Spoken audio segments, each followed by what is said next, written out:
சிறுவாபுரி முருகனை வழிபட வரும்போது தவிர்க்க வேண்டியவை: வீடு, மனை, சொந்த வீடு, கனவு போன்ற வேண்டும் வரத்தை தரும் சிறுவாபுரி முருகனை வழிபட வரும்போது முக்கியமாக கடைபிடிக்க வேண்டிய விதிமுறைகள் உள்ளன.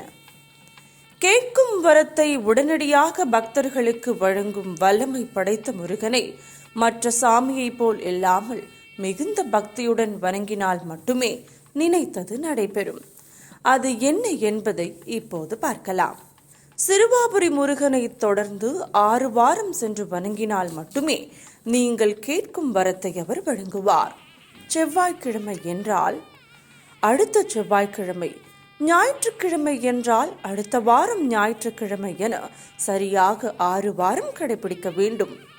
இந்த நடைமுறை புதன், வியாழன் என அனைத்து நாட்களுக்கும் பொருந்தும்.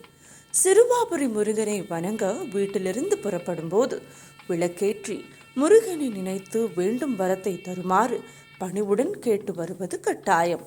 வரும் வழியில் முருகனை நினைத்து கொண்டு வருவது, மற்ற விவகாரங்களில் கவனம் செலுத்தாமல் முருகனை காணும் நோக்கத்துடன் மட்டுமே வர வேண்டும்.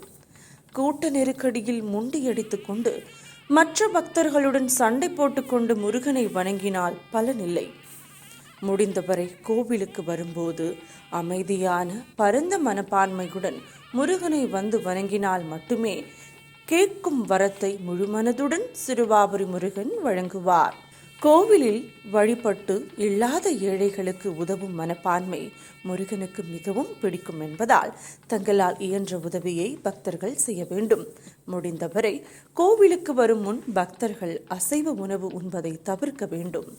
சிறுவாபுரி முருகன் எல்லையில் நுழைந்தவுடன் முருகனை மட்டுமே நினைத்து மனமுருகி வேண்டிக் கொள்ள வேண்டும். கோவிலில் வெளியே செல்லும் வரை முருகனின் நினைப்பு மட்டுமே இருக்க வேண்டும். யாரையும் கடுமையான சொல் சொல்ல வேண்டாம், கோபம் வேண்டாம், அவசரம் வேண்டாம்.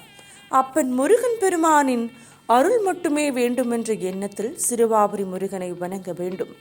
கோவில் கருவறையில் முருகனை காணும்போது அவரின் பாதம் முதல் கிரீடம் வரை தங்களால் கண்களால் முருகனை வணங்கி மீண்டும் உன்னை வந்து வணங்க எனக்கு அருள் தருமாறு வணங்கி வந்தால் நினைத்த காரியத்தை சிறுவாபுரி முருகன் வழங்குவார் என்பது நிதர்சன உண்மை.